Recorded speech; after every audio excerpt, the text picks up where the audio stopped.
ख़वातीन व हज़रात, खुश आमदीद। आप सबकी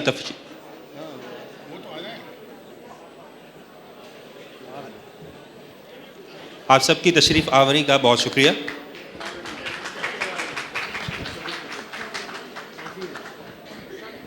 बहुत अच्छी आपके साथ गुफ्तगू होगी। हमारी अगली नशिस्त का मौजू है इधर उर्दू उधर उर्दू किधर उर्दू। इस नशिस्त के मेज़बान जनाब मोहतरम बारी मियाँ साहब हैं। बारी मियाँ मारूफ स्कॉलर और समाजी शख्सियत हैं।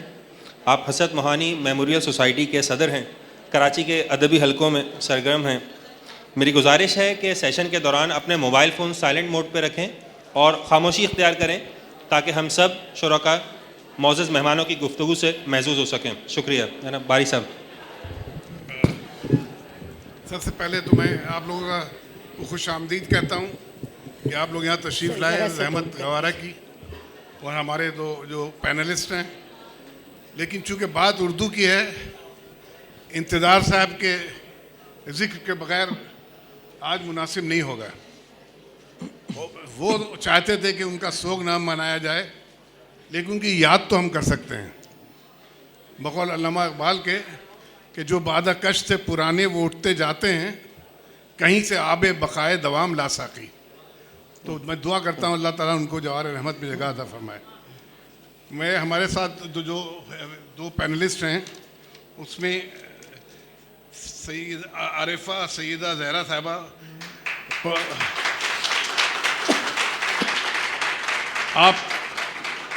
आप एजुकेशनिस्ट हैं, आप बहुत ही अपने फ़न में प्रोफेशनल हैं और उनकी डेडिकेशन और लीडरशिप ह्यूमन राइट्स के लिए और दूसरी अवामी तहरीकों के लिए सब उससे वाकिफ़ हैं। आप national commission on statutes of women थी, चेयरमैन थी, और लॉ एंड जुडिशल कमीशन की मेंबर, और आर्ट और लिटरेचर से जो आपका ताल्लुक़ है वो हम सब की ख्वाहिश है कि हमारा भी हो। सैफ महमूद साहब हमारे हिंदुस्तान से मेहमान आए हैं।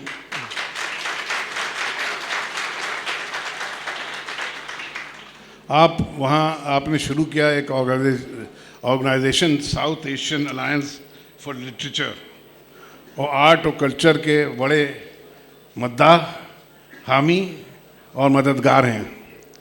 और एक बात इत्तेफाक से हुई कि इनके जहाँ से हैं, एक जगह का नाम है रुदौली बाराबंकी में, और मेरी वालदा भी वहीं की थी, तो एक तरह से इनसे ताल्लुक़ हो गया है। अब इधर भी उर्दू है उधर भी उर्दू है। मैं आपसे शुरू करता हूँ कि एक बात है कि उर्दू बज़ाते ख़ुद किसी की ज़बान उस तरह से नहीं, और हिंदुस्तान में तो हर ख़ास व आम हिंदू मुस्लिम सब उर्दू बोलते थे। जब ये सिलसिला शुरू हुआ कांग्रेस और मुस्लिम लीग का, उस वक्त उर्दू आइडेंटिफाइड हो गई मुस्लिम लीग से। और तो इसके बारे में आप क्या कहेंगे? उसके बाद जो हुआ है उसके बारे में आपकी क्या राय है? आप हम कहाँ तक पहुँचे हैं? बहुत शुक्रिया। ज़बान के मामले में जो राय है वो तो वो देते हैं जो असेंबली में बैठे।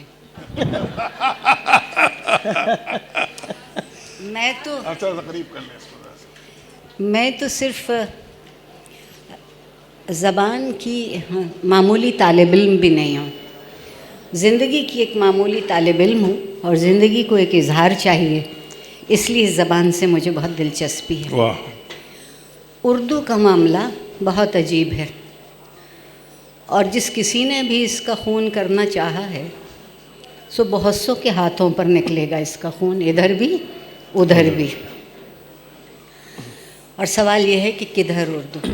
वाजिद अली शाह का एक शेर याद आता है कि लाओ तो कत्ल नामा मेरा, मैं भी देख लूँ किस किस की मोहर है सरे महजर लगी हुई। बहुत खूब, बहुत खूब। तो उर्दू के लिए किसी एक की मोहर तलाश करना मुश्किल। मैं एक बात कहती हूँ, कल भी कही थी, तो एक खातून यहाँ बहुत जज्बाती हो गई थी, और हमें इधर भी जज्बात बहुत हैं और उधर भी जज्बात दोनों बहुत हैं। तरफ।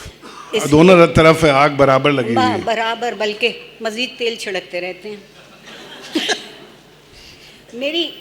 मेरी समझ में ये बात आती है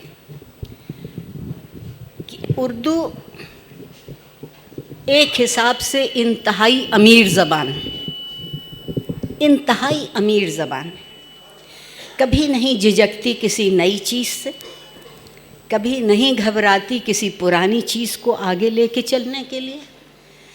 किसी ज़बान का अदब हो, किसी ज़बान का सरमाया हो, उर्दू उसे कबूल करने को तैयार है, यहाँ तक कि लफ्ज़ भी। हम हमेशा दूसरी ज़बानों से लफ्ज़ ले लेते हैं और जब हम उन्हें अपना बनाते हैं तो लहजा अपना दे देते हैं। सही। जब वो हमारा लहजा हो जाता है, होगा अंग्रेज़ी में इंजन, उर्दू में अंजन है सो अंजन है। सही है, बहुत खूब। तो जब कोई ज़बान लहजे में ढल जाती है तो पराई नहीं रहती। अब कल भी मैंने बात अर्ज़ की थी, आज दोहराऊंगी कि उर्दू से जो बहुत से मसले हैं, एक पहला मसला तो ये उठा है कि जिन लोगों ने दूसरी ज़बानों से उर्दू में तर्जुमा किया, वो एक ऐसी जिन्नाती ज़बान है जो जिन्नों की समझ में भी नहीं आएगी। वो इंसान तो अलग रह गए। अल मुतवर्रमुल गाशिया। मैंने सोचा कि पता नहीं मुझसे कितनी मुतबर्रक बात कह दी। पता लगा कि सिर्फ जिस्म की सूजन की बात थी। अस्तगफिरुल्लाह। अब अगर और सारी जिम्मेदारी हम दिए देते हैं कि तुम इसे नहीं मानते और तुम इसे नहीं मानते, बड़े नहीं मानते, नौजवान नहीं मानते, ये ऐसी बात नहीं है। मैंने कहा कि उर्दू से ज़्यादा अमीर ज़बान कोई नहीं, और इसके साथ साथ उर्दू से ज़्यादा गरीब ज़बान कोई नहीं। कि इस ज़बान के लिए हर कोई पूछता है कि ये किसकी ज़बान है। हिंदुस्तान में सवाल हुआ मुसलमानों की ज़बान। चलिए हम थोड़ी देर को खुश हो गए कि और कुछ हमारा था या नहीं था, एक ज़बान तो हमारी थी। लेकिन पाकिस्तान में पूछिए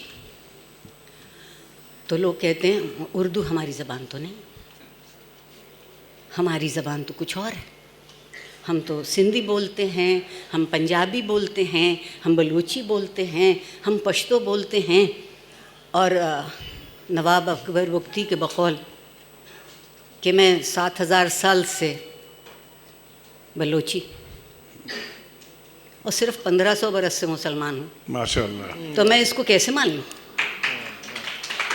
ठीक, न मानिए, न मानिए, लेकिन हर ज़बान को एक बोलने वाला चाहिए और हर बोलने वाले को एक ज़बान चाहिए। बहुत सही। ये दो मिली हुई बातें, इन्हें आप अलग नहीं कर सकते। उर्दू किसी खित्ते की ज़बान नहीं, किसी गुरोह की ज़बान नहीं, किसी तबके की ज़बान नहीं।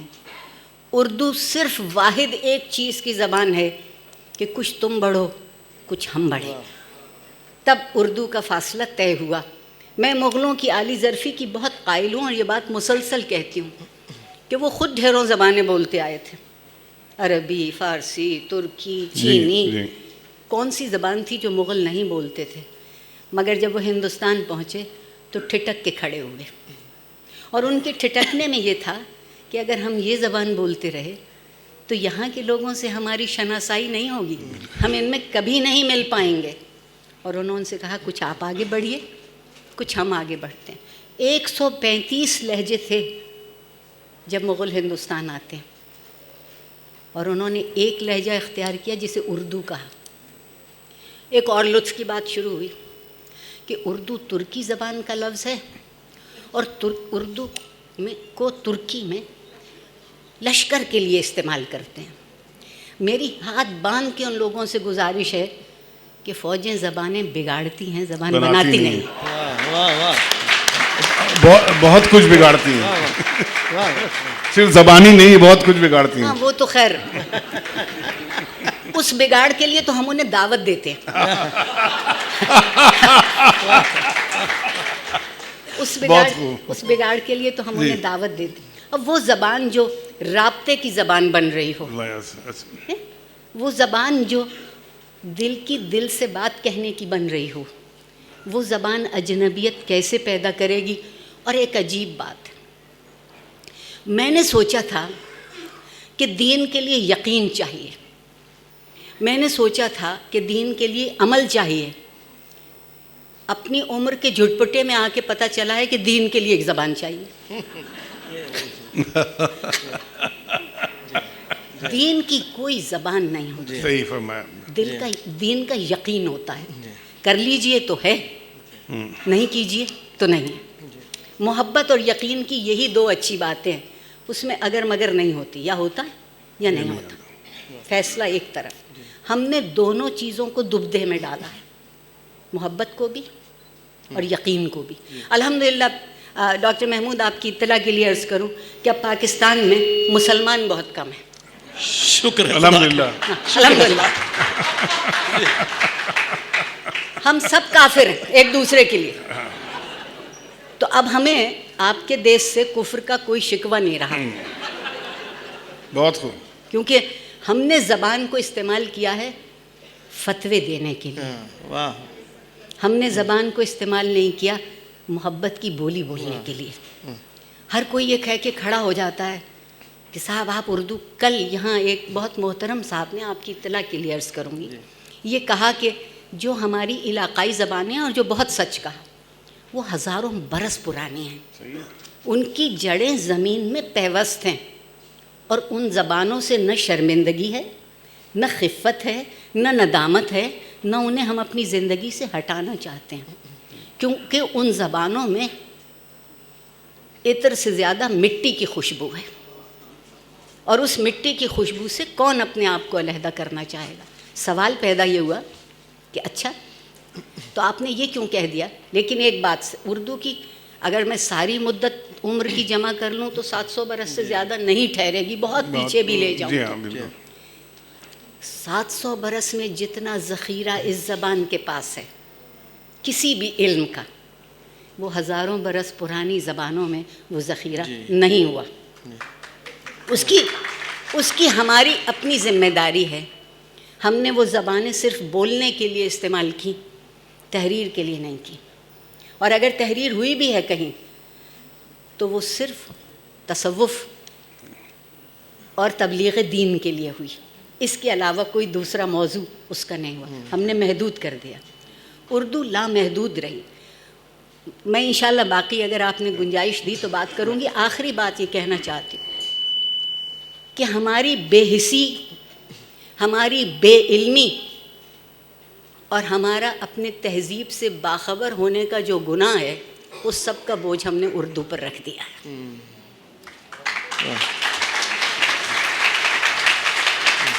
बहुत बहुत बहुत अच्छा आपने बहुत सी ऐसी बातें की जो अब हमें उस पर ख्याल करना पड़ेगा और सोचना पड़ेगा। जहाँ तक उर्दू का आना, फ़र्ज़ कीजिए बाहर से, जैसे ये कहते हैं, लेकिन उर्दू जैसा आपने कहा कि एक दिल की ज़बान थी लोगों तक पहुँचने के लिए, और हर ज़बान का असल मकसद यही है कि अपने माने या मकसद दूसरे तक पहुँचा सकें। अगर आप वो नहीं कर सकते तो वो बेकार है, चाहे जितनी वो। उर्दू की एक बात मैं कहता चलूँ कि जब उस पर वक्त आया तो पंजाब में उर्दू को पनाह दी गई, और दो बहुत बड़े शायर पंजाब के हैं सियालकोट से, सर मोहम्मद इकबाल, लामा इकबाल और फैज़ अहमद फैज़। इसी तरह से बड़े हैं अहमद फराज साहब, पेशावर के हैं। हिंदुस्तान में बाराबंकी के थे रघुपत साहब फराक, गोरखपुरी थे, गोरखपुरी, खुमार साहब बाराबंकी थे। लेकिन इस तरह के लोग, उर्दू पूरी फैली हुई थी। बल्कि मुझे याद आता है मखदूम मोहम्मद ज़मान ख़ान तालिबुल मौला, जिनका सिंध, आप सिंध से भी इतना पुराना है, वो उर्दू में शायरी करते थे, शायद बहुत कम लोग जानते हों। और एक शेर उन्होंने सुनाया जो उनसे मैं मिलने गया था जब उनकी तबीयत ख़राब थी और आखिरी वक्त अपने वालिद के साथ गया था, तो उन्होंने एक शेर अपना सुनाया जो अभी तक मुझे याद है। उन्होंने कहा, परिंदे पर शिकस्ता को कफस में कौन रखता है।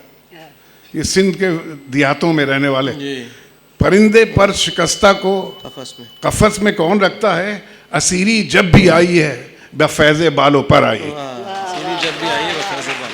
वाह। अब इतना पुख्ता कलाम कोई वो शख्स जिसे एक ज़बान से नफरत तो नहीं कर सकता है। अब सैफ साहब आपसे मैं पूछूंगा, इधर उर्दू तो हो गई, उधर उर्दू का क्या हाल है, ज़रा आप इस पर नज़र डालें। ये पहले तो गालिब का एक शेर है ना कि साहब, ये फितना आदमी की खाना वीरानी को क्या कम है, हुए तुम दोस्त जिसके दुश्मन उसका आसमां क्यों हो। तो ये शेर मैं ऑक्सफोर्ड यूनिवर्सिटी प्रेस वालों के लिए पढ़ना चाह रहा हूँ कि ये आप देखें कि पहले डॉक्टर आरफा सैयदा जहरा साहिबा से कहा कि आप बोलिए, आप जनाब बारी मियाँ साहब से कह रहे हैं कि मुझसे सवाल पूछिए। ये ताब, ये मजाल, ये ताकत नहीं मुझे। मैं तो खैर उर्दू का जो हाल वहाँ है वो मैंने अभी परसों भी यहाँ एक सागर खयामी साहब का कता पढ़ा था। वो कता उर्दू के बारे में तो नहीं है लेकिन बात बिल्कुल वही है उर्दू के साथ भी।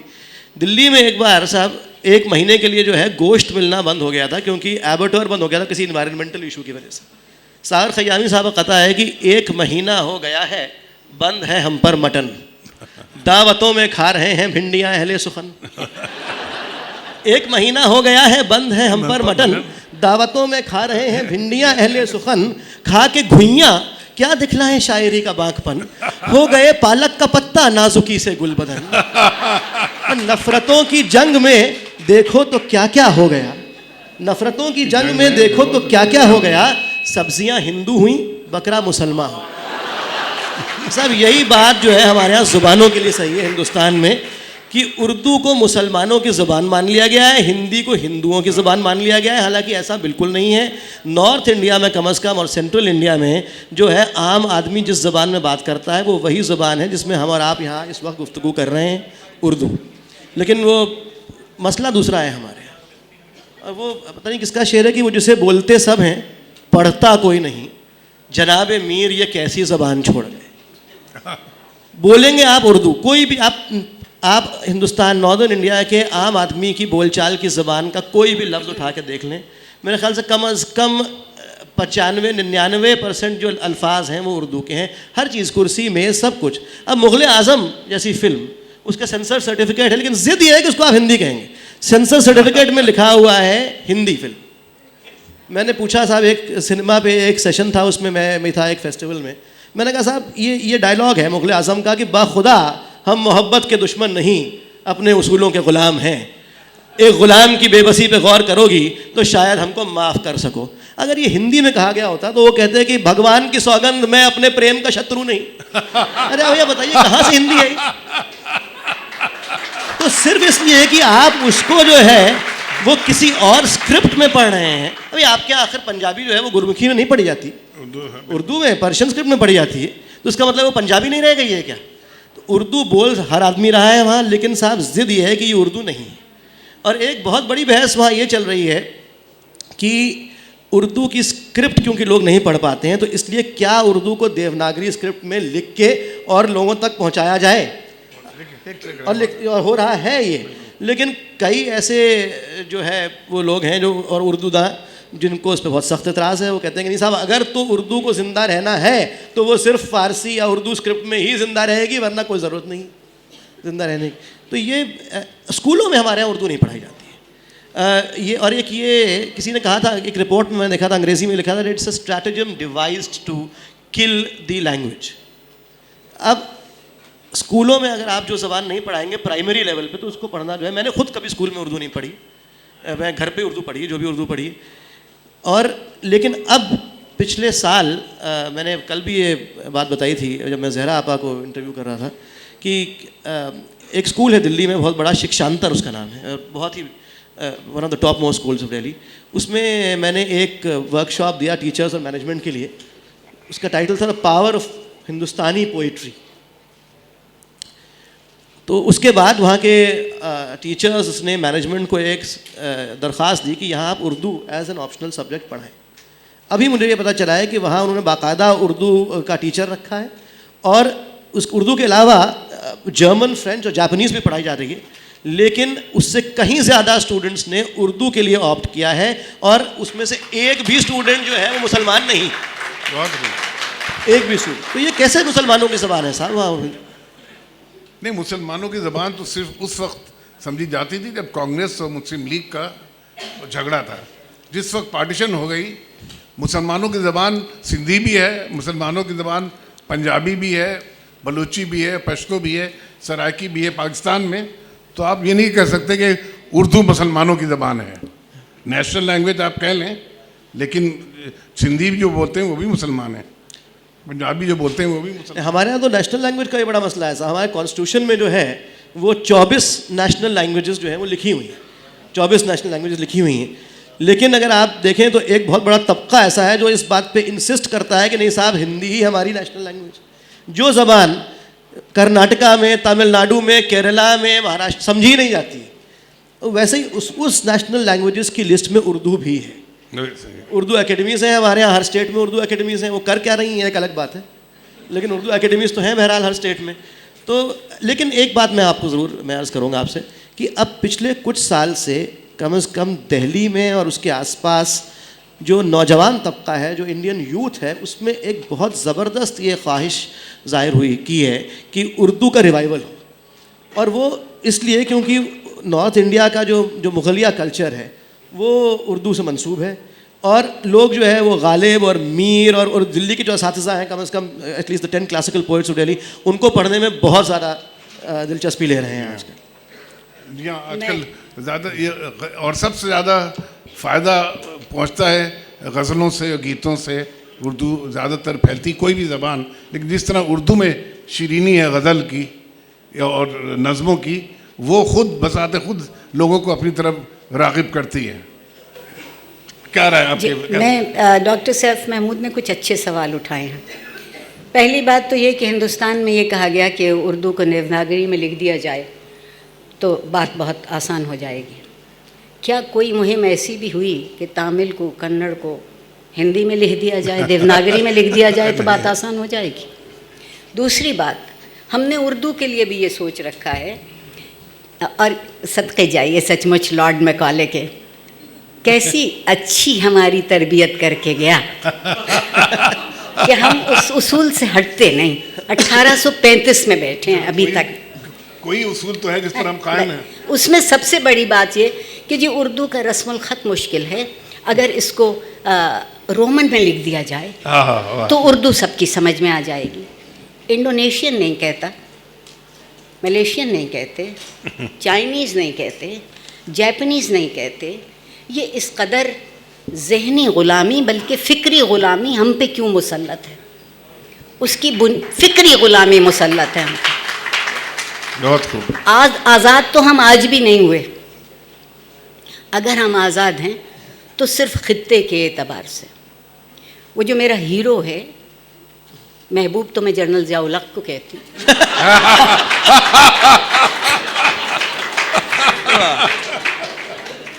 वो जो मेरा हीरो है जिसका नाम मोहम्मद अली जिन्ना है, वाह वाह। उसने जब ये कहा था कि पाकिस्तान की कौमी ज़बान उर्दू होगी, तो वो दरअसल सर सैयद की कही हुई बात को आगे लेके गए थे।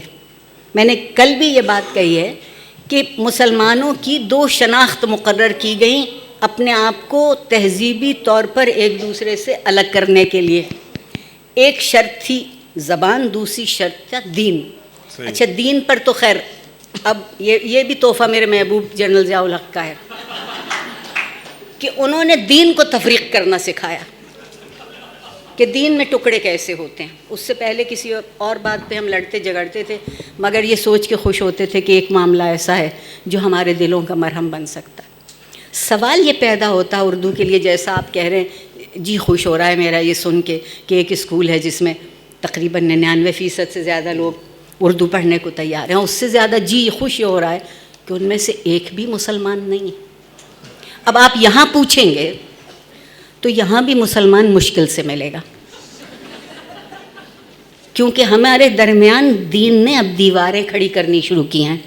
हम समझते थे दीन पुल बनाने के लिए होता है, जहाँ आप सारी तफरीक भूल जाते हैं वो दीन होता है। अब आपको दीन याद। दूसरी बात उर्दू के लिए एक और बात, अगर कौमी ज़बान कोई ज़बान हो जाती है तो ये ख़तरा क्यों पैदा हो जाता है कि उससे हमारी इलाकाई ज़बानों पर जद पहुँचेगी? ये क्यों खौफ है हमारे दिल में? ये खौफ आया है उस बरतानवी साम्राज्य की बदौलत से, जो कहता था तुम खाला लोग जो ज़बान बोलता है वो एकदम से ख़राब है।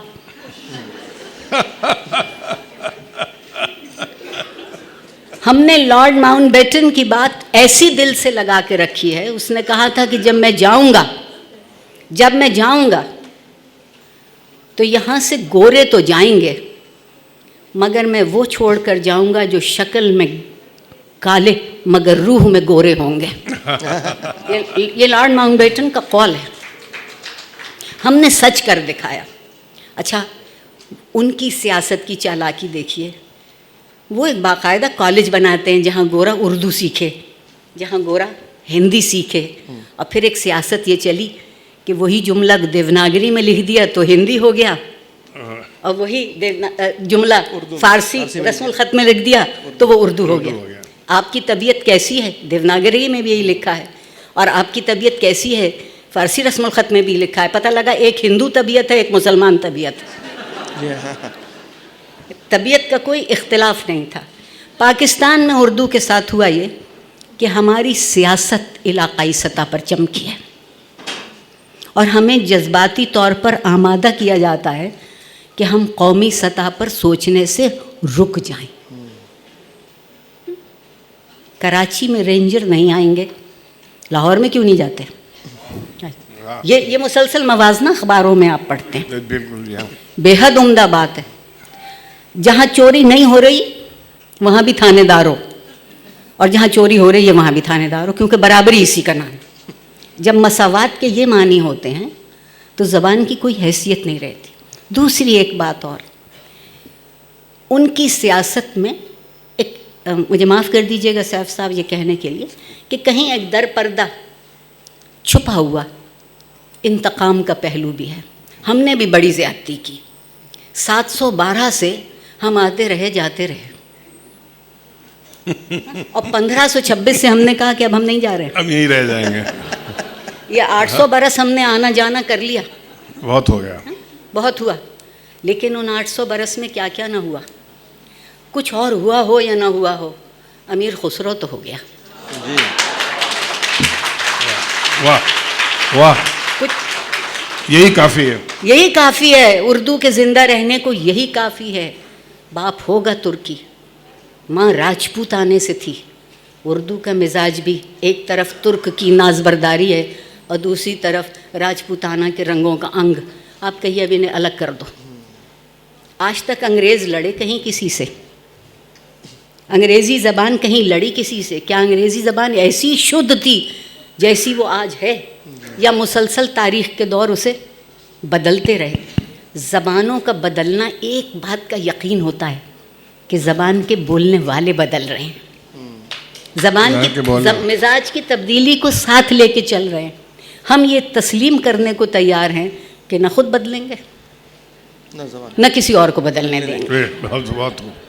बहुत अच्छी, ये हमारी जिद है हमारी, और अच्छी जिद है कि अपने जो अपना लफ्ज़ गलत इस्तेमाल कर रहा हूँ, लेकिन अपना जो मसलक है उस पर कायम रहें। नहीं, मसलक से भी एक ज़्यादा है। मैं बिल्कुल एक साफ बात कह रही हूँ डॉक्टर सैफ महमूद, मेरी ये बात हिंदुस्तान लेके जाइएगा। जी ज़रूर।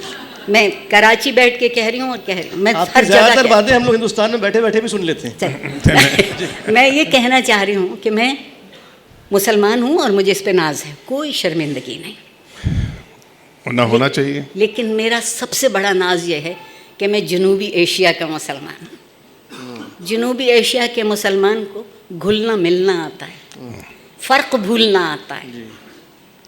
शुमाल जनूब का फ़र्क बदलता है, मशरिक़ और मग़रिब से नहीं, हमें कोई गरज नहीं। ये जो हमें सवार हुई है, ये बात मुसल्लत हुई है हम पर बात कि हम तहजीबी तौर पर ख़ुद को अरब से मंसूब करना चाहते हैं, ये पेवन नहीं लगेगा। नहीं चलेगा, नहीं चलेगा, बिल्कुल ये पेवन नहीं लगेगा।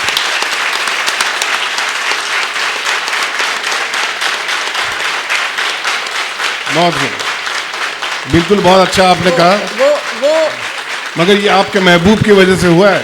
वो मखमल हैं, वो मखमल हैं, वो मखमल रहें।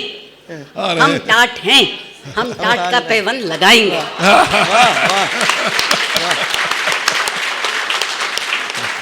मगर मेरे महबूब ज़ियाउल हक और उनकी ज़ुर्रियात जो इस वक्त मौजूद, मैं आपको अपने महबूब का एक और किस्सा महबूब के सुनाती हूँ। विरसे में मिला। मुझको देखिए कि मैं शायद 83 की बात है, मैं नई नई अमेरिका से पढ़ के आई, तो सोच रही थी कि कुछ बातें समझ में आने लगी हैं। उन्होंने एक अहले कलम कॉन्फ्रेंस करवाई, मैं आपको बताना चाहती हूँ, ये 1984 की बात है। मैं गरीब, न अहल न कलम मेरे हाथ में, दोनों चीज़ें नहीं, मगर सरकार की मुलाजिम थी, इसलिए मुझे भेजा गया कि मैं उस कॉन्फ्रेंस में जाऊं। मैं कहना मैं अदीब हूँ, ना शायर, ना कुछ, क्यों मुझे भेजते? नहीं भेजा गया। पहला जुमला मेरे महबूब ने अपने खुतबे का फरमाया कि मुझे शायर और अदीब इसलिए पसंद नहीं कि वो इजहार करते हैं, इन्ना लिल्लाहि व इन्ना इलैहि राजिऊन। और मुझे उस्ताद इसलिए पसंद नहीं कि वो सोचते हैं, समझते हैं और सिखाते हैं।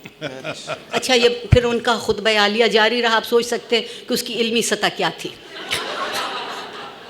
उसके बाद उन्होंने सवाल जवाब के लिए इजाज़त दी और ब्रिगेडियर सिद्दीक सालिक साहब उनके मिलिट्री सेक्रेटरी होते थे। उस फरजानों की मजलिस में एक ही दीवाना हाथ उठ सकता था और उस वक्त ये नहीं होते थे ऐसे माइक, वो दरमियान में खड़ा कर देते थे, आपको चल के वहाँ तक जाना। और मैं कहा जनाबे सदर आली वक़ार और मोहतरम, आपने फरमाया कि आपको अदीब भी पसंद नहीं और आपको उस्ताद भी पसंद नहीं, मगर मैंने जिन अदीबों को पढ़ा और जिन उस्तादों ने मुझे पढ़ाया, उन्होंने मुझे ये सिखाया कि परवरदिगार आलम अदीब है और रसूल उस्ताद। आपको दोनों पसंद नहीं?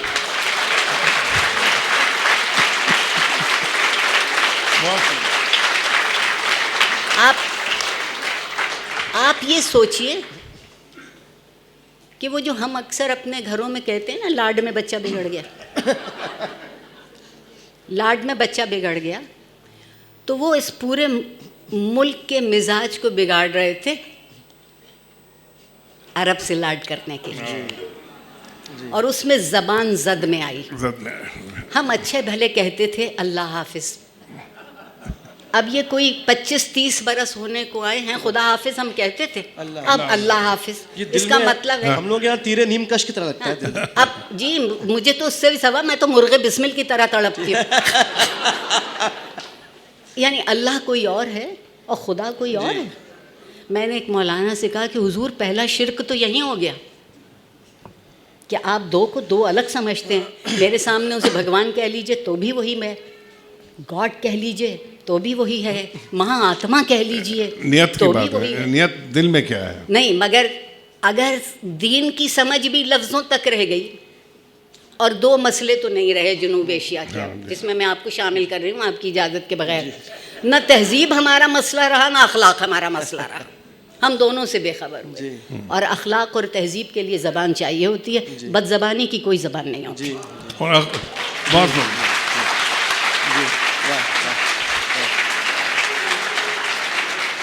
और बहुत सही कहा आपने कि ज़बान वो है जो जिससे आप इंसानों के दिलों तक पहुंच सकते हैं।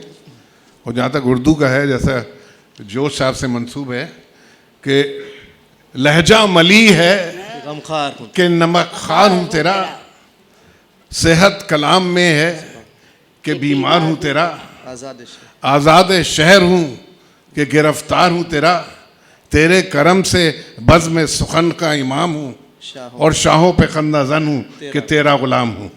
तो उर्दू एक ऐसी ज़बान है जो जैसा आपने कहा कि वो लोगों के दिलों को एक दूसरे से मिलाए, और हर ज़बान का ये है, लेकिन हमारे लिए उर्दू एक है जिसमें हम बातें कर सकते हैं और अपनी एहसासात क़ल्बी ज़ाहिर कर सकते हैं। लोग अंग्रेज़ी में करते होंगे, हर ज़बान में करते होंगे, लेकिन हमें यही आती है।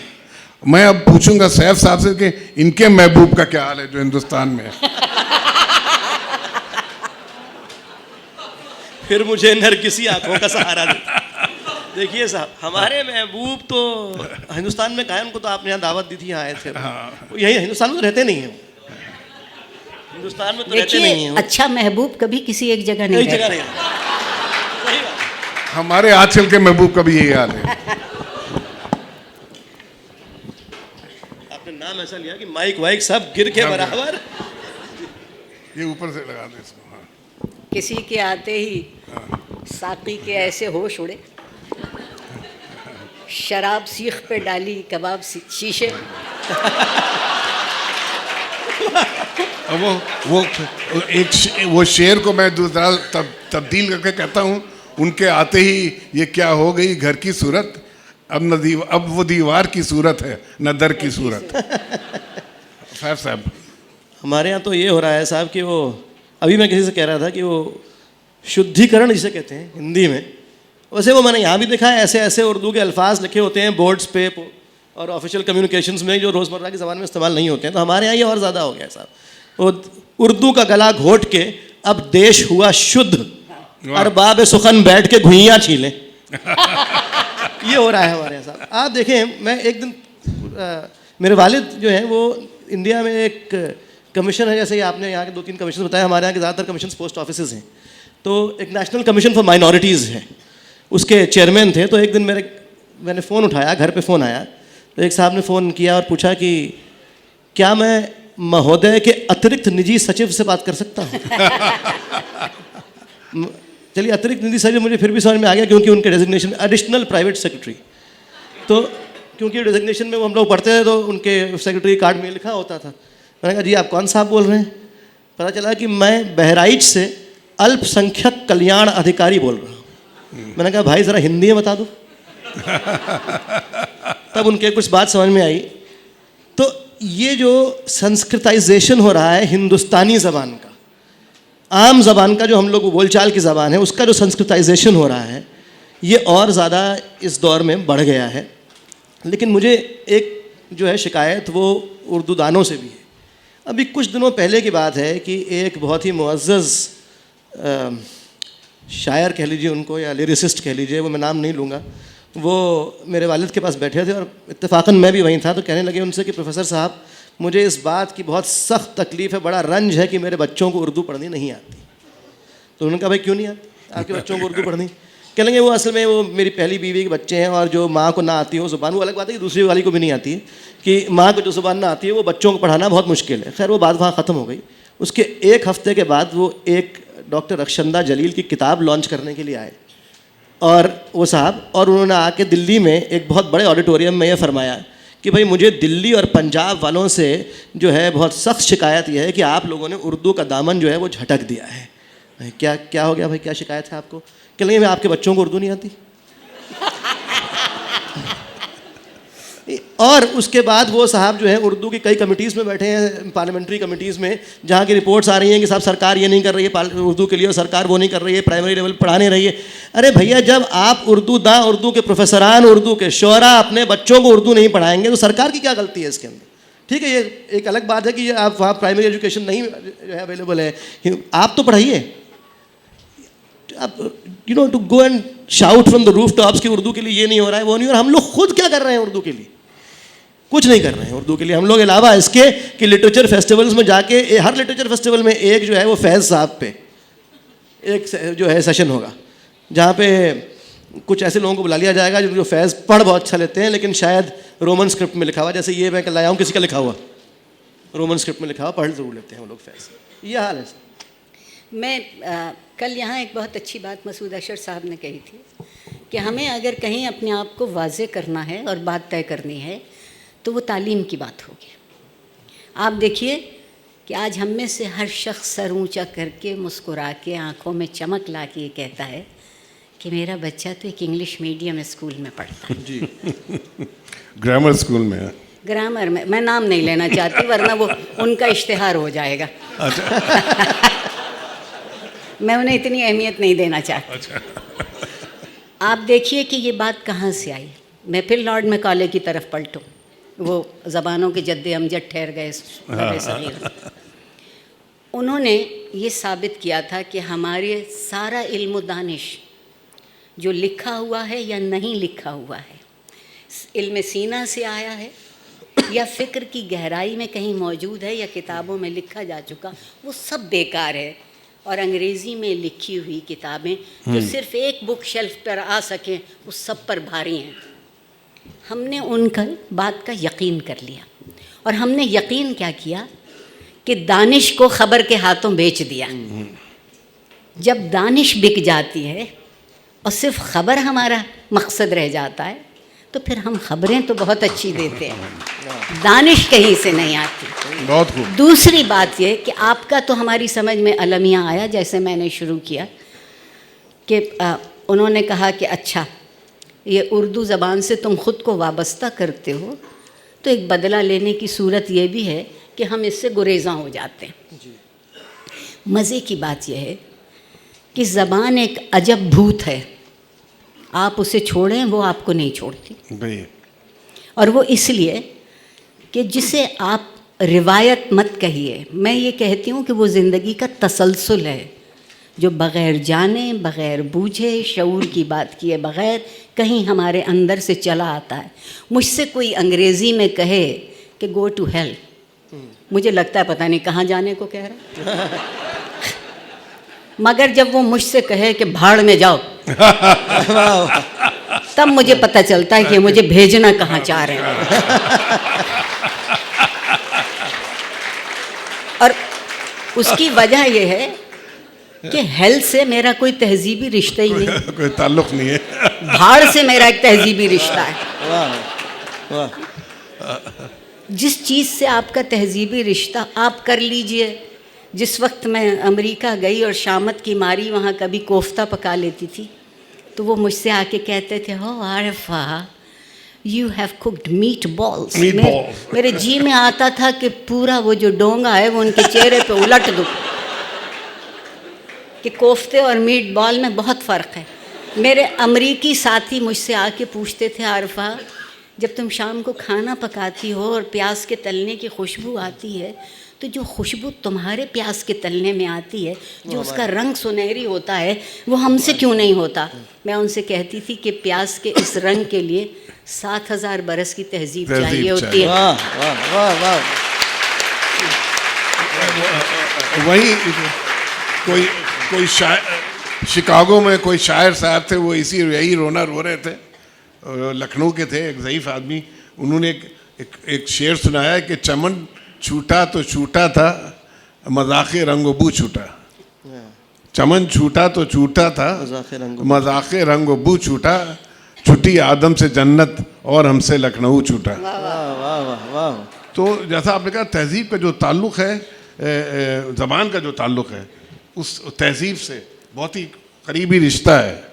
और उसकी बहुत सी ऐसी चीज़ें हैं जो वो तयन करती हैं। अब जैसे भाड़ में जाना उस तहजीब का एक हिस्सा है जो उसने तयन किया। जिस वक्त आप कहते हैं मुंह से भाड़, पता लगता है कहीं दहक रही है। दिल से कहते हैं, बहुत ही दिल से कहते हैं। लगता है कहीं दहक रही है। आप हेल कहते हैं। शौकत थानवी साहब का, हाँ साहब, शौकत थानवी साहब का मैं एक जगह पढ़ रहा था, कहीं को सफ़रनामा है लखनऊ का, कि साहब मैं 1930 की दहाई में लखनऊ गया और वो तांगे पे जा रहे थे।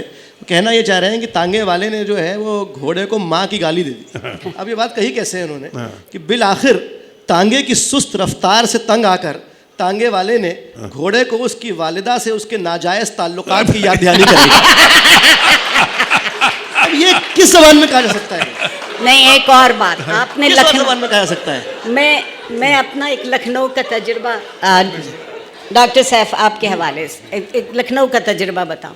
मैं जब अपनी पीएचडी कर रही थी और चूँकि मेरा बुनियादी काम 19वीं सदी के शुमाली हिंद के मुसलमानों की फ़िक्री तब्दीली पर है और सर सैयद अहमद ख़ान मेरे मंजूर नज़र थे, तो मैं लखनऊ भी यूपी के जो वहाँ आसार मौजूद हैं, आर्काइव्स, उनको देखने गई। एक दिन मैं यूनिवर्सिटी से वापस आ रही थी तो एक बुज़ुर्ग वहाँ केले बेच रहे थे। एक लाहौरी से जिस कदर तहजीब मुमकिन हो सकती थी मैंने अपने लहजे में वो सब तहजीब जमा करके उनसे पूछने की कोशिश की कि आज क्या भाव दीजिएगा। अच्छा जी जी जी। बोले बिटिया आज तो 3 रुपए का भाव है, मेरी जनूबी एशिया की रग फड़की। मैंने कहा कि 2.5 रुपए न दे दीजिएगा। बोले 2.75 वाले तो अरमान लेके चले गए। वाह वाह वाह वाह वाह। ये और यही बात जो है ये मेरे वालिद बताते हैं कि जब वो अलीगढ़ मुस्लिम यूनिवर्सिटी में पढ़ते थे और हॉस्टल में रहते थे, तो उनके एक छोटे भाई हॉस्टल में रहने आ गए कुछ दिनों के बाद। तो उन्होंने बाहर जो है एक चिक वाला चिक बेच रहा था, तो उनसे कहा कि भाई जाके पता करके आओ कितने की है। तो गए, वापस आए, उसने कहा कि भाईजान वो कह रहा है कि 20 रुपए की। उन्होंने कहा नहीं, उससे पूछो कि 5 रुपए में देगा कि नहीं। भाईजान 5 रुपए कहाँ और कहाँ, 20 रुपए है वो, चलिए कुछ 15 रुपए कर देगा कुछ। उन्होंने कहा नहीं आपको मालूम नहीं है, आप नए आए हैं अलीगढ़ में, आप जाइए उससे पूछिए कि 5 रुपए में देगा कि नहीं। वो गए, उससे पूछा भैया, अच्छा वो था हम लोगों के यहाँ का, जहाँ मेरा ननिहाल है और इनका बाराबंकी का। तो उससे पूछा कि भैया आप 5 रुपए में देंगे? तो बोले कि हाँ देंगे, काहे नहीं, हम साथ रहेंगे, पानी वानी भर दिया करेंगे। मैं अब वक्त ख़त्म हो रहा है, तो सवाल और जवाब का सिलसिला शुरू होने वाला है। ये 2 चीज़ें मैं कहना चाहता हूँ। एक तो जैसे आप कह रहे हैं ट्रांसलेशन वगैरह, वो बात नहीं आ सकती है। मेरे छोटे भाई ट्रांसलेट करते हैं, उन्होंने फैज़ और तसव्वुफ़ की किताबें ट्रांसलेट की हैं, ट्रांसलेशन काउंसिल में भी हैं। तो एकदम मैंने कहा यार तुम ट्रांसलेट करते हो, मेरे ये फैज़ साहब की 3 लाइनें हैं, इसमें ट्रांसलेट करके बता दो कि रंग रुखसार पे धुंधला सा वो गाजे का गुबार, संदली हाथों में धुंधली सी हिना की तहरीर, और हाय उस जिस्म के कमबख्त दिलावेज खुतूत। तो मैंने कहा इसके ज़रा कुछ आप ट्रांसलेट करके दे दें। आज फिर हुस्न दिलारा की वही धज हो, यहीं से शुरू। हाँ, वो नहीं कर पाए। बात सारी इसकी है कि ज़बान अपने साथ एक पूरी तहज़ीब का ख़जाना लेके चलती है। अगर लोग उस तहज़ीब के ख़जाने को तस्लीम कर लेंगे, ज़बान ज़िंदा रह जाएगी। और ज़िंदा ज़बानों को बदलना चाहिए। बिल्कुल। जो ज़बान ज़िंदा नहीं रहती, जैसे कि संस्कृत है, पंडित नेहरू से किसी ने पूछा था ऑल इंडिया रेडियो के लिए कि आपकी समझ में आकाशवाणी की ज़बान आती है? बोले नहीं। तो अगर हिंदुस्तान के वज़ीर आज़म की समझ में ये जिन्नाती ज़बान नहीं आती थी, हमने उसकी ज़िद में अपनी जिन्नाती ज़बान शुरू की, आले सौत मुअल्लन। अरे बाबा सीधा सीधा लाउड स्पीकर कह लो, क्या हर्ज। आले मिक़यासुल हरारत। अब सवालात का वक्त शुरू हो रहा है। एक चीज़ मैं आखिरी बता, उर्दू जैसे तहज़ीब की बात करें, हमारे एक दोस्त की बीवी ने मेरे वालिद से कहा कि आप तशरीफ़ लाएं, मैं आपके लिए खाना बनाना चाहती हूँ। तो मेरे वालिद ने कहा देखिए बिटिया, उल्लू बनाया जाता है, खाना पकाया जाता है। नहीं ये, और ये जोश साहब का भी है कि वो किसी ने कहा कि भाई मैं इनको ज़रा छोड़ के आता हूँ। कहते देखो बेटा, छोड़े तो कबूतर जाते हैं, इंसानों को पहुँचाया जाता है। एक इस पर एक और भी खाने की बात है। उनका जी तशरीफ़ लाइए, खाना लगा दिया गया है। उन्होंने कहा जूते लगाए जाते हैं, खाना चुना जाता है। अच्छा सवालात आप एक साहब ये इधर, बिस्मिल्लाह। मेरा नाम हरगुंदास है जी। मैं 2 चीज़ों की वजाहत आरफा साहिबा से पूछना चाहता हूँ कि एक तो आजकल उर्दू इंग्लिश में बहुत लिखी जा रही है, ख़ास तौर पे टेक्स्ट करते हैं हम लोग तो उर्दू में है, उर्दू को इंग्लिश में लिख रहे हैं। दूसरा ये पूछना था कि मादरी ज़बान को प्लीज़ ज़रा डिफ़ाइन करें, ज़रा वाज़ेह करें, मादरी ज़बान इज़ व्हाट? कमाल हो गया, लोग अपनी माँ के लिए शुबे में हैं। मादरी ज़बान, देखिए मादरी ज़बान दरअसल हम उस बोली को कहते हैं या उस ज़बान को कहते हैं, आम तौर पर दुनिया में जो मुझ जाहिल की समझ में बात आई है, जो उस माहौल की ज़बान होती है जिसमें कोई बच्चा या फ़र्द पलता बढ़ता है। इसलिए जो जिस ज़बान में पल बढ़ रहा है, जो उसकी तरबियत कर रही है बुनियादी तौर पर, वो मादरी ज़बान होगी। अच्छा, एक अजीब बात है जिस बात की तरफ शायद आप किनायतन कह रहे हो, मैं खुल के कह देती हूँ। लाहौर में बोलने वाला पंजाबी बोलेगा, जब अमृतसर से जो वहाँ आया वो भी पंजाबी बोलता आया, क्योंकि उसकी ज़बान भी वही ज़बान थी। दिल्ली में रहने वाला उर्दू बोलता था, जब वो लाहौर आएगा तो वो पंजाबी नहीं बोलेगा, वो वही ज़बान बोलेगा कुछ दिन तो, जिसमें उसका मुहावरा है, जिसमें उसकी तरबियत है। तो हमने कहा अच्छा तुम तो हमसे अलग हो, ये तफरीक गलत। मादरी ज़बान आपके बुनियादी माहौल की ज़बान है, और मैं उन लोगों में से हूँ जो इस हक़ में हूँ कि इब्तिदाई तालीम, प्राइमरी तक की तालीम बच्चे को उसकी माहौल की ज़बान में देना चाहिए, चाहे वो कोई भी ज़बान क्यों ना हो, क्योंकि और एक बिल्कुल मादरी ज़बान वो है जिसमें आप हिसाब करते हैं। सही। दूसरी बात यह है, नहीं वैसे नाइंसाफ़ी भी जितनी अच्छी मादरी ज़बान में हो सकती है किसी दूसरी ज़बान में नहीं हो सकती। बिल्कुल। क्यों? और सबसे बड़ी बात यह है कि एक कौमी तशख़्ख़ुस होता है आपका, एक आपका इलाक़े का तशख़्ख़ुस होता है, एक आपका मोहल्ले का तशख़्ख़ुस होता है, एक आपके घर का तशख़्ख़ुस होता है। ये सब तशख़्ख़ुस अपनी जगह एक दूसरे की मदद करते हैं, एक दूसरे से टकराते नहीं हैं। आप वहाँ एक अस्सलाम वालेकुम डॉक्टर साहबा, अगर आप इजाज़त दें तो एक सवाल कर सकूं। बिस्मिल्लाह। ज़रूर। ये सवाल खूब मुश्किल होगा, ये मैं नहीं, बता देती हूँ। बिल्कुल बिल्कुल नहीं, काफ़ी आसान है। आपने कहा, जिससे मुझे बहुत इत्तेफाक है, कि उर्दू एक बहुत अमीर लैंग्वेज है और ये एक्सेप्ट करती है और साथ साथ उसके बदलती है, ग्रो करती है।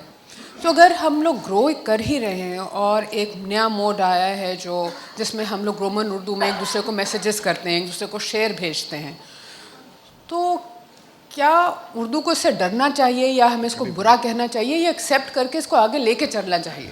क्या इससे ग्रो नहीं करेगी, हमारी यूथ में और नहीं जाएगी? आप बिल्कुल सही बात। मैं शुरू से एक बात कह रही हूँ कि ज़िंदा माशरे बदलते हैं और ज़िंदा ज़बानें बदलती हैं, लेकिन जो ज़बान आपकी सोशल मीडिया में लिखी जा रही है, आप यकीन मानिए मुझे समझने में बड़ी देर लगी। मैं आपको बता देती हूँ। B4U। अब मैं कह रही हूँ ये एक हर्फ, फिर एक हिंदसा, फिर एक हर्फ, बड़ी देर में पता लगा कि ये अच्छा। मैं और अपनी लाइल्मी का एक, मुझे मेरे एक मैसेज का जवाब आया TTLY। मैंने कहा इसका क्या मतलब है? तुतले, ततले? ये मुझसे क्या? आखिर मैंने उन खातून को लिख के पूछा कि हुजूर आप कहना क्या चाह रही हैं? पता लगा टॉक टू यू लेटर। अगर ज़बान माफ़ी ज़मीर को खप्त करती है तो उस ज़बान को खप्त कर देना चाहिए। बिल्कुल। और अगर कोई ज़बान माफ़ी ज़मीर को दूसरों तक पहुंचा देती है तो उस ज़बान को इख्तियार कर लेना बहुत चाहिए। जी, मेरा सवाल आरफ आपा के लिए है। मैं ये पूछना चाह रहा था, महमूद आपसे सिर्फ मोहब्बत कर रहे हैं कि आप कहीं और से आए? वरना आपसे भी सवालात होते बहुत। मैं ये जानना चाह रहा था, आपने कहा कि ज़बान को ज़िंदा रहने के लिए बोलने वाला चाहिए, और आपने ये भी कहा कि यहाँ ज़्यादातर इलाकाई ज़बानें हैं और लोग उनको अपना रहे हैं। मैं ये जानना चाह रहा हूँ कि उर्दू को यहाँ ज़िंदा रखने के लिए हमें क्या करना होगा, क्योंकि मैं उसमें अपने आप को भी शामिल रखूं तो नौजवान नस्ल हम इतनी अच्छी उर्दू नहीं जानते, उर्दू लिटरेचर से इतने वाकिफ़ नहीं हैं। हमारी अपनी भी गलती है या जो भी, इसको किस तरह हम वी मेक श्योर कि ये आगे रहे? पहली बात तो ये हुई कि जो किसी स्कूल में सबसे ख़राब वक्त होता है ना सीखने के हिसाब से, उर्दू का पीरियड उसमें होता है। 7 बजे सुबह को या 7 बजे सुबह जब अभी आंखें मसल रहे हैं, या 4 बजे शाम जब अंगड़ाइयाँ आ रही हैं। दूसरी बात, और ये मैं चूँकि मैं ख़ुद उर्दू की एक उस्तानी हूँ, हाथ जोड़ के अर्ज़ कर रही हूँ, हमने उर्दू को इतना रौंदा, इतना पसपा किया, इतना पसे पुश्त किया कि उसके पढ़ाने वाले भी अपने आप को निक सुख से दुरुस्त रखना भूल गए। अंग्रेज़ी वाले कैसी अच्छी तरह आते हैं, वो सही मानों में पढ़े लिखे लोग होते हैं, अंग्रेजी में पढ़े हैं ना? वाह जी। और फिर हमने ये बात, हमारे एक बात और है, अफसोस कि हमारे यहाँ तालीम जो है वो ज़िंदगी के लिए नहीं है, हमारे यहाँ तालीम रोज़गार के लिए है। हाँ, सही। उर्दू में रोज़गार है नहीं। उर्दू में रोज़गार की हमने जब गुंजाइश पैदा की तो जो उर्दू में रोज़गार हासिल करने वाला है वो कहीं नीचे चौथे दर्जे पर पहुंचा। दूसरी बात, अपना तजर्बा बताती हूँ। मैं एक पुराना पापी उस्ताद हूँ और बहाने ढूंढती फिरती हूँ लोगों से बात करने के। एक जगह फैज़ साहब के ख़ानदान ने फैज़ फाउंडेशन ट्रस्ट बनाया, उन्होंने एक फैज़ घर बनाया। 4 साल हमने वहाँ फैज़ को पढ़ा है, और सिवाय नौजवानों के मेरे जितना नौजवान वहाँ कोई और नहीं आया। इसका मतलब ये है कि नौजवान जानना चाहता है, सीखना चाहता है, माशरा उसको वो दे नहीं रहा है जो उसकी ख्वाहिश है। आप देखिए मेरे पास बच्चे आते रोते हुए कि अम्मा कहती हैं डॉक्टर हो जाओ, इंजीनियर हो जाओ। मैं तो नहीं बनना, मैं तो तारीख़ पढ़ना चाहता हूँ। और अब्बा पूछते हैं तारीख़ पढ़ के तुम क्या बेचोगे, तुम्हें क्या मिलेगा? तो हमारे माशरे में आखिरी बात कहना चाह रही हूँ, जिस चीज़ को सिक्कों में भुनाया जा सकता है वो काबिल कदर व कीमत है नहीं। और जिस बात से कहीं दिल के अंदर कोई गुदाज पैदा हो सकता है, कोई नरमी पैदा हो सकती है, वो और गुदाज और नरमी ना हो तो मुकालमा भी नहीं होता। बिल्कुल। और इस माशरे में मुकालमा नहीं है। आप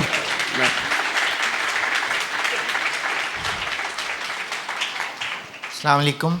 मेरा सवाल दोनों से है, शुक्रिया। अरे और चूँकि आप दिल्ली से आए हैं और मेरी दादी और मेरे दादा वो बल्ली मारान से आए थे, तो आपसे भी ये सवाल है। गालिब के पोते हैं?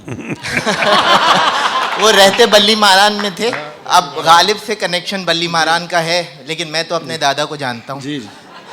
गालिब को नहीं जानते? गालिब को यकीनन जानता हूँ, मुझे खुशी हुई, मुझे खुशी हुई।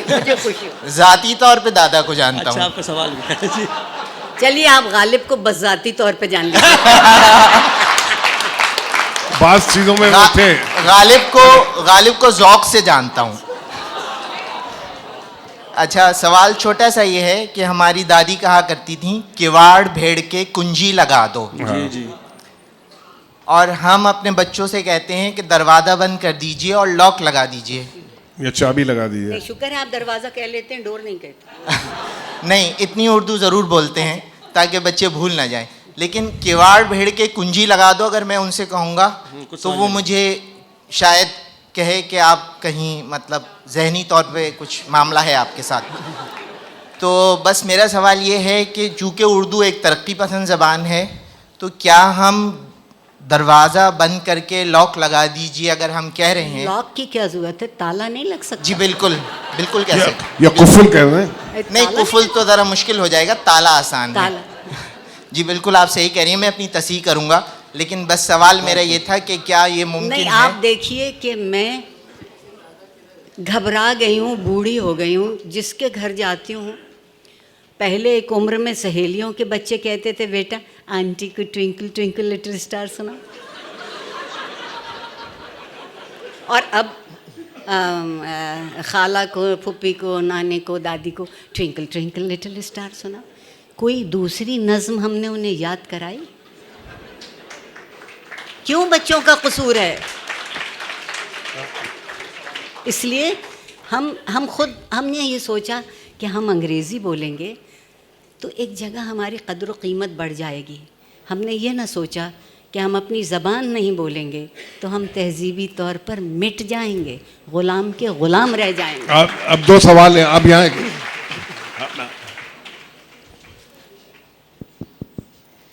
देखिए वो सवाल भी आखिर था आप ही से। ये एक बात यहाँ कही गई कि हमारे यहाँ घुलना मिलना है, तो ये जनूबी एशिया की है तहज़ीब और जगह नहीं है। ज़रा सा हमें यहाँ पर मुहतात नहीं रहना चाहिए कि हम इस तरह जनरलाइज़ ना करें, क्योंकि अरब भी जो हैं सब ऐसी बात नहीं कि किसी और को घुलना मिलना नहीं आया, और हमें अपनी भी यहाँ हिस्ट्री में पता है कि यहाँ पे क्या क्या होता रहा है। और अरबों को भी हम सब एक तरह इस तरह नहीं कह सकते, क्योंकि उन पे भी बहुत अजाब गुजरे हैं और उन पे भी बुरे हालात गुजरे हैं, और वहाँ पे भी सारे के सारे ऐसे खून के प्यासे नहीं लेकिन बैठे। अरब अच्छा, हर गैर अरब को अजम कहते हैं। ठीक है, ये वो भी है, वो हमें याद जंगली रखिएगा। समझते हैं, हम उनको जंगली समझे चाहिए, लेकिन इस किस्म की बात नहीं, कम अज़ कम शायद फोरम पे हमें मोहतात रहना चाहिए। दूसरी ये बात ये है कि सैफ महमूद साहब के लिए है सवाल कि आपने बहुत अच्छा कि गवर्नमेंट फंड्स रिसेंट ईयर्स में कुछ उर्दू के लिए दिए गए हैं, और स्कूलों में हमने सुना है कि काफ़ी बहुत सारे टीचर्स अपॉइंट किए गए, ख़ासतौर पे महाराष्ट्र में ये हमने सब भी चीज़ें। सुना है। हाँ, तो ये आप बताइए। जी सुना है। और किस हद तक फ़वाइद हैं, वरना लगता तो ये कि अभी तक जो सबसे ज़्यादा खिदमात मदारिस की हैं उर्दू के लिए इंडिया में, ये लग रहा है कि ज़बान की सेहत वगैरह वहीं से अब चलती है। इस बात पे थोड़ा कमेंट कीजिए। और हिंदुस्तानी आपने कहा कि अमूमन जो ज़बान बोली जाती है यूपी में वो है वो बोलचाल की ज़बान उर्दू है, वो मतलब हमें तो यही लगता है। लेकिन जो हिंदुस्तानी की कैटेगरी 30s 40s 50s में ये एक सेलियन कैटेगरी थी, और गांधी साहब भी बताते थे ये जो एक उर्दू और हिंदी के दरमियान एक बिनाइन सी कैटेगरी के बारे में बात की जाती है कि उर्दू हिंदी दोनों बहुत गंदे बच्चे हैं और ये अच्छा बच्चा है हिंदुस्तानी, और हमें इस पर कॉन्सेंट्रेट करना चाहिए, वो घुल मिल के रहते हैं। तो आपका क्या ख्याल है कि इस कैटेगरी ने भी उर्दू को हार्म नहीं किया?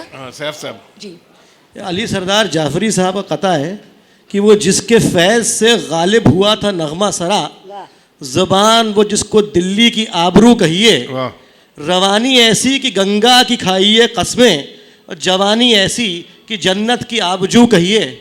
उठे तो मौजज़ाए नुत्क़ को दुआ दीजिए, और गिरे तो उसे आँख से टपका हुआ लहू कहिए।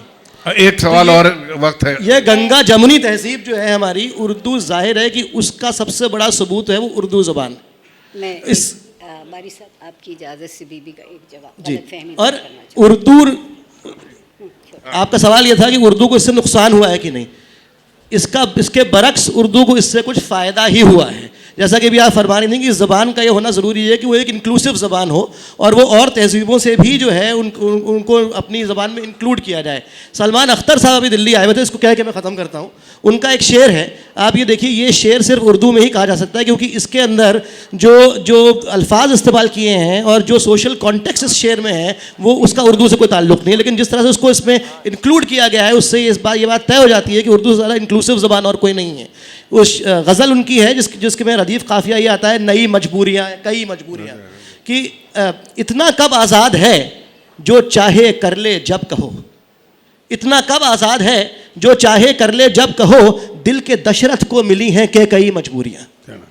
अब आप बता रहे कुछ कहना चाह रही थी? मैं सिर्फ ये कहना चाह रही थी कि शायद कोई गलत फहमी हो गई।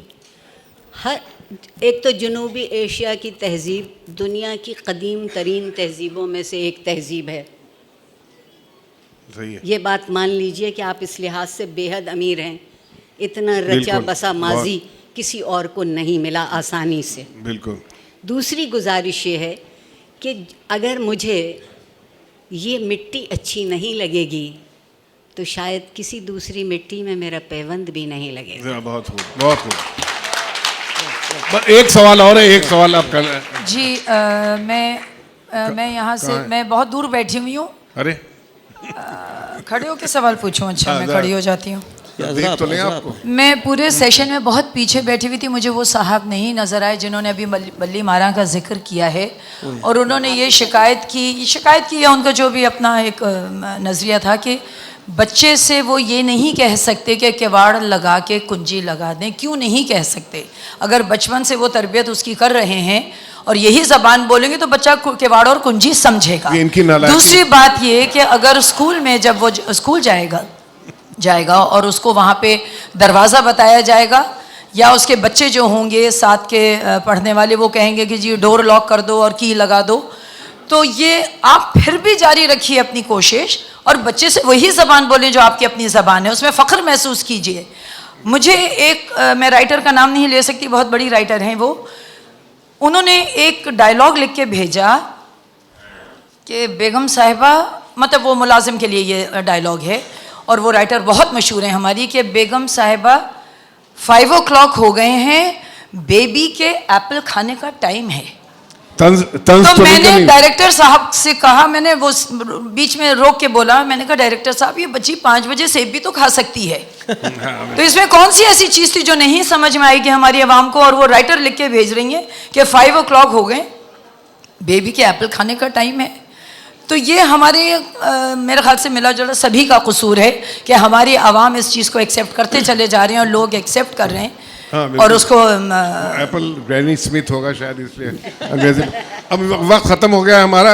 हम अब कहना ये चाहते हैं कि उर्दू ज़बान की जो आज डिस्कशन हुए, तो इधर भी अभी तक रवां दवा है, उधर भी रवां दवा है, और जो किधर नहीं किधर जा रही है वो मैं जोश साहब के एक शेर पे ख़त्म करूँगा कि रहे खिजा से न उठ हम नशी के पल भर में यहीं से काफिला नौबहार गुजरेगा। बहुत बहुत